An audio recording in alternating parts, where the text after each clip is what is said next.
The Bill of Rights. 10 constitutional amendments designed to limit the scope of government and protect citizens from the newly created federal government violating their freedom and privacy.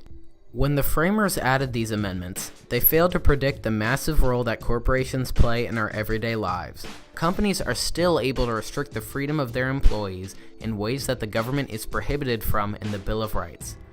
With the rise of social media and the continuing increase in online political content, one right in particular needs protecting more than ever: free speech. To freely express political opinion is something that most of us assume is just protected by the First Amendment. We went to downtown Silver Spring and asked people 2 questions. Can people be fired from their job for publicly expressing their political opinion? I don't think so. It happens. It shouldn't. No. It's possible, but is it right? I don't think so. When asked if employees should be fired, we got a very familiar answer. Do you think people should be able to be fired from their job for publicly expressing political opinions? No, I think freedom of speech should protect that. No, I don't. I think everybody should be able to speak their mind. We live by freedom of speech. Freedom of speech. Yeah, freedom of speech. Freedom of choice. Freedom of speech and First Amendment rights. Again, as a journalist, I'm all about free speech. Because I think everybody has the right to express what they want, when they want, on their own time. But in reality, your employers can punish or fire you for almost whatever they want, including political expression. But when it comes to a private employer is allowed to establish a policy that spells out for employees, hey, listen, during the workday, here is the content you're allowed to use. Here's content you're banned from using. Right. So on that note, what is the line when we're talking about government restrictions versus private company restrictions on free expression? It's, we're libertarians. We tend to believe that private companies should be able to run their business as they want to. It's freedom of association, but at the same time, we're talking about how closely intertwined all of this is. Labor laws in America are in place for the purpose of protecting workers from their employers. They're fairly numerous and cover a broad scope of issues. This network of policy, combined with an extensive bureaucratic presence in labor, means that employees in the U.S. are well protected. They can't be discriminated against for race, age, religion, or gender, and the places they work have to comply with safety standards. But there's something very important missing from that list.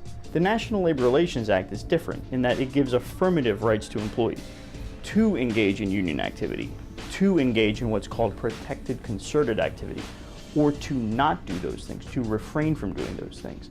So that very much gives employees a right to engage in certain types of speech in their workplace or about their workplace, which would be considered protected concerted activity and or union activity. The emphasis is on certain types of speech. Protected concerted activity, which Mr. Marshall referenced, only applies to unionization or organized forms of protest. This means that people can be fired, demoted, or have their wages cut for almost anything that they say, inside or outside of the workplace.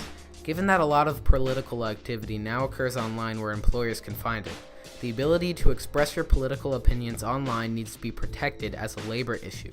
Now, if an employee, hypothetically, is engaged in conduct that is just disparaging of their employer's product or employer's services, in many instances, that might not be considered to be protected concerted activity.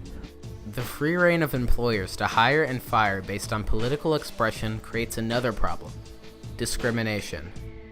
We spoke to Reza Aslan, the former host of a popular show on CNN, who was fired for his comments on President Trump.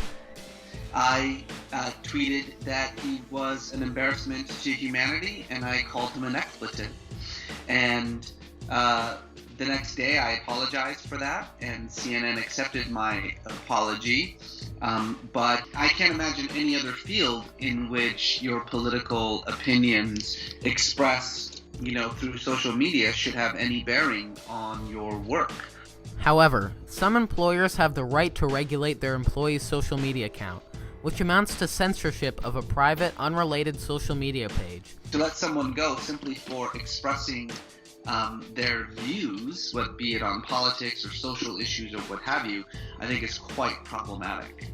One argument for allowing employers to take disciplinary actions and monitor social media on the basis of politics is that people's public statements might hurt and poorly reflect the company that they work for. This is a legitimate concern, but one could easily argue the protection of one of the core values of American democracy is more important, and that protection of a corporation's profits must come second. Another major component to allowing companies to fire people for their public political statements is the idea that some political statements might be offensive and prevent people from working effectively together. Employees have the right to work in a civil, polite, pleasant workplace. And if you've got people online bickering about politics or just posting content that if person A posts content that's political that offends person B, that can lead to problems in the workplace. So employers really are well served to address that issue in their policy. However, excluding blatantly and intentionally divisive attacks, the experience of working with someone who shares a different outlook and set of beliefs would likely serve to remedy the divisiveness and unwillingness to compromise that plagues our political landscape. Free speech is universally recognized as one of the essential prerequisites for a just and functioning democracy. With the First Amendment, the U.S. has effectively prevented the government from infringing onto this right, but neglected to do so for corporations. The companies you work for can fire you for your political statements, opening the door for discrimination and drastic breaches of privacy. The right to free speech must be protected from employers, or the new platforms that are revolutionizing political interactions will become a liability to the politically active.